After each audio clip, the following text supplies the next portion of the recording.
The holiday season is here. Enter the 2023 Holiday Lighting Contest, sponsored by the Coon Rapids Arts Commission. There are 2 categories, one for moving light displays and one for non-moving displays. Cash prizes of up to $100 will be awarded. Judging is based on overall impact, visual appeal, creativity, and variety. The deadline to enter is Friday, December 1st at noon. For more information or an entry form, log on to the city's website, coonrapidsmn.gov.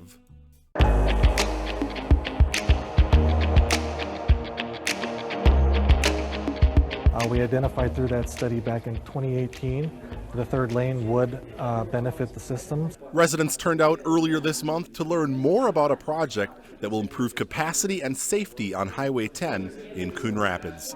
During the last legislative session, $30 million was approved to add a third lane in each direction on Highway 10 between Hanson Boulevard and Round Lake Boulevard. Right now, traffic gets jammed up at Hanson during peak travel periods. When those bottlenecks happen, a lot of folks are jumping off the trunk highway and overwhelming our network. The project is currently transitioning from preliminary to final design. And there's a lot of intricacies with the design. With this third lane, it kind of weaves. In some portions you're adding to the outside, then you're transitioning to the inside. We did that because there's a lot of environmentally sensitive areas adjacent to the project with Coon Creek. Noise walls are another component of the project. 4 of them are proposed, but owners of the properties that benefit from the noise walls will get the final say. So each wall gets voted on separately depending on which property gets affected. So there may be a combination of some walls get built, some don't. Final design work will continue into 2024 with construction starting next summer or fall. During construction, 2 lanes of traffic will be maintained in each direction on Highway 10 at all times. However, off-ramps at Hanson, Main Street, and Round Lake Boulevard will close, but not all at the same time. The county is interested in this because when we add that third lane, all that traffic, the through traffic is trying to get through to Anoka and Ramsey and into Elk River, stay on the trunk highway where they are. So as a result, our local network will benefit as well.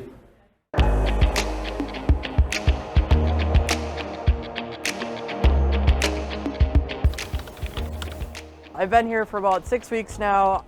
AmeriCorps member Kate Anderson feels fortunate to be serving the city of Coon Rapids as her host site. This is where she lives. The state's Green Corps program, coordinated by the Minnesota Pollution Control Agency, placed Kate with the city of Coon Rapids, where she will fulfill a full-time position for 1 year. The Green Corps program requires 1,700 hours of service work to finish the program, and that can be split up a bunch of different ways. I mean, we could pop through City Hall and literally do it probably in 2 hours. Her time with the city is split between the Sustainability Department and Recycling, where she works on a number of initiatives, including outreach. Yeah, we have a really big need for volunteers at the recycling center. Bread in the bread bag can go in. The Green Corps provides Kate an allowance and training while she serves the city in a number of ways. For now, Kate's dumpster diving into the organics waste program. This whole one has just got coated receipt paper. That doesn't work. That's not compostable. The best way for us to audit our program is to get hands in and deep.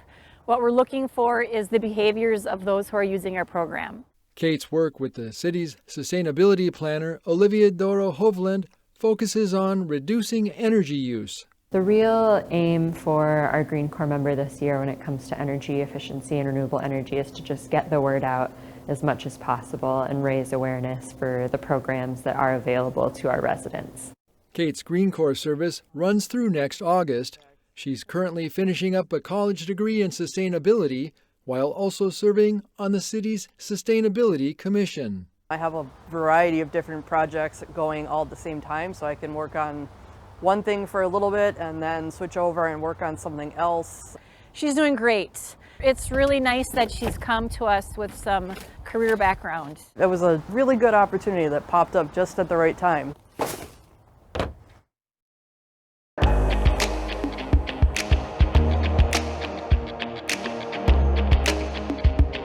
Here's a quick recap of the Tuesday, November 7th City Council meeting.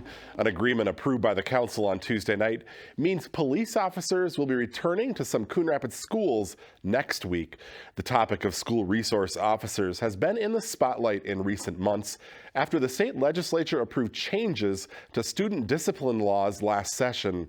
A number of police agencies, including Coon Rapids, pulled their school resource officers over liability concerns with the new laws. But the Minnesota Attorney General has gone on record saying officers can follow the same use of force standards they have always been held to. That guidance has been accepted by the County Attorney's Office. It's also been accepted by the League of Minnesota Cities, which is our insurer. And because of that binding opinion, we feel it's the right decision to go back into the schools at this time, with the understanding and the commitment that we've had from our elected officials that they're going to address this and take care of the ambiguity in the law and make this an acceptable situation for us to continue long term. The police department has provided in-school police officers to the Anoka School District since 1974. As part of the agreement, the DARE program, started in 1989, will also continue. I, Jonathan Tomzik, do solemnly swear that I will support the Constitution of the United States. That I will support the Constitution of the United States. There's another new face on the Coon Rapids Police Force. Officer John Tomczyk took the oath of office from Mayor Jerry Cook at Tuesday night's meeting. Tomczyk previously served as a Robbinsdale police officer. He's the 6th person to complete field training this year and to be sworn in. Congratulations. And that's a quick recap of the Tuesday, November 7th City Council meeting.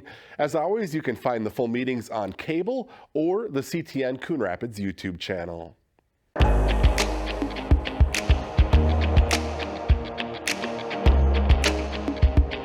The makeup of the Anoka School Board will see a big change next year following Tuesday's election. 3 of the 6 school board seats were on the ballot, and none of the incumbents are returning. In District 1, Linda Hochman beats incumbent Aaron Hares-McCardle. Hochman received nearly 2,500 votes. Hares-McCardle got less than 2,000. In District 2, a very close one, but in the end, Zach Arco comes out 12 votes ahead of Susan Witt to win that seat. The seat is currently held by Board Chair Marcy Anderson, who did not seek re-election. And in District 5, a 3-way race there. Former Anoka Associate Superintendent Michelle Langenfeld received the most votes at 1,775. Scott Simmons came in second with about 1,400 votes, and Cyrus Wilson finished third. That seat is currently held by Board Vice Chair Nicole Hayes, who also did not seek re-election.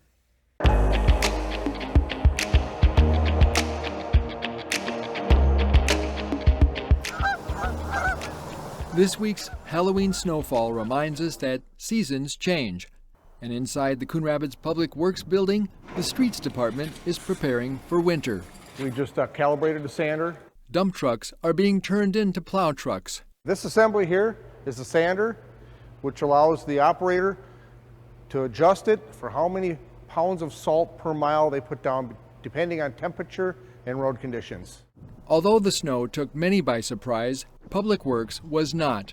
Around this time of the year, we plan to have most of our equipment up and running by November 1st. Street Supervisor Josh Peterson and his team were ready Tuesday to go out and clear the roads. We saw about 2 to 3 inches that fell. There was about 1 inch on the roadway. We had trucks in at 4:30 just running the arterial roads, making sure that the morning commute was open to traffic. And then there are the sidewalks. We have approximately 107 miles of sidewalk. Public Works has 5 sidewalk machines, which they use to remove the snow. At this point in time, most all has been melted, but we do our best to get them down to bare pavement as close as we can, without using any chemicals, that is. Street sweepers have made it through the city just once, but they'd like to get through 3 full sweeps in the fall. We plan to go back in full action starting next Monday with our 2 city-owned sweepers along with 3 contracted sweepers. And the city reminds all drivers that winter parking restrictions went into effect on November 1st. No parking is allowed on city streets between 2 a.m. and 6 a.m. daily, and also after a snowfall of 3 inches or more until the road is plowed from curb to curb. The restrictions end on April 1st.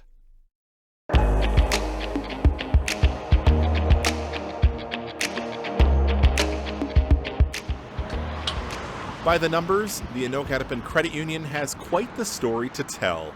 From membership in the single digits when it was born in 1963, the credit union is now more than 18,000 members strong, some 60 years later. We were started by a couple of educators in the Anoka School District. Back then, it was known as the Anoka School District Number 11 Employees Credit Union. But in 1993, the state chartered credit union changed its name and opened membership to a more diverse population. You know, our products and services are incredibly tailored to our members' needs, and we are continually looking to improve those products and services. Hesley says the biggest difference you'll notice with a credit union versus a bank is the personalized service. They also boast higher deposit rates, along with lower loan rates and fees. AHCU is owned by its members and governed by a member-elected board of directors. We're not driven by profit, so everything that we do goes back into the membership. AHCU is proud to give back to the communities it serves, from financial scholarships and book drives for educators to a debit card that gives 5% back to select schools for every swipe. Anyone who lives, works, worships, attends school, or volunteers in a county served by AHCU can join. Also, select employer groups give their employees eligibility regardless of where they live.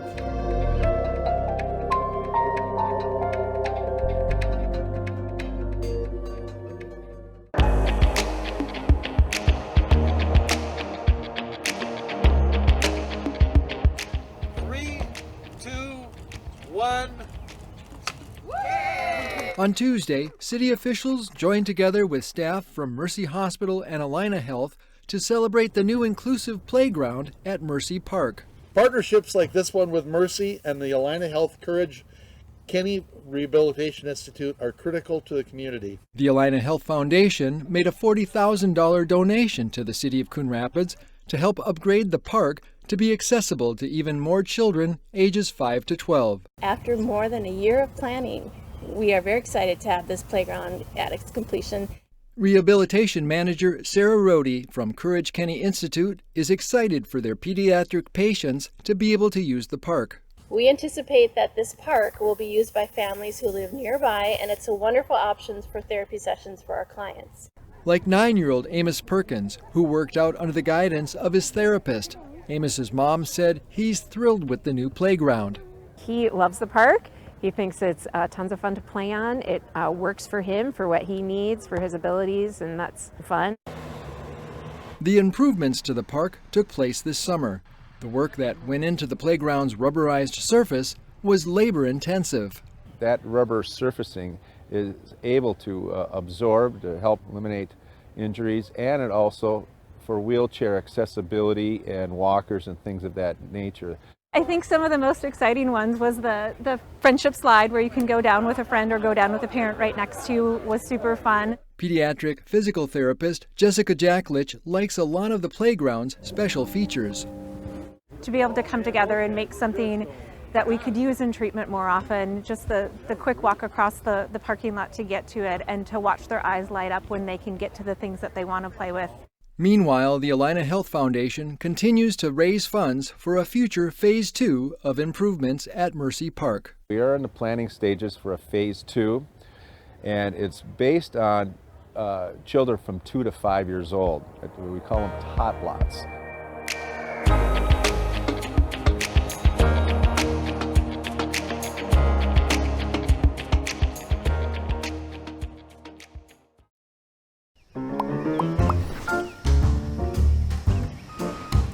Did you know properties are required to have garbage and recycling service with a licensed hauler? On collection day, place your carts 2 feet behind the curb. Collection containers should not be placed in the street. And don't forget, containers are not allowed at the curb on non-collection days. For more information on this and other city codes, log on to coonrapidsmn.gov.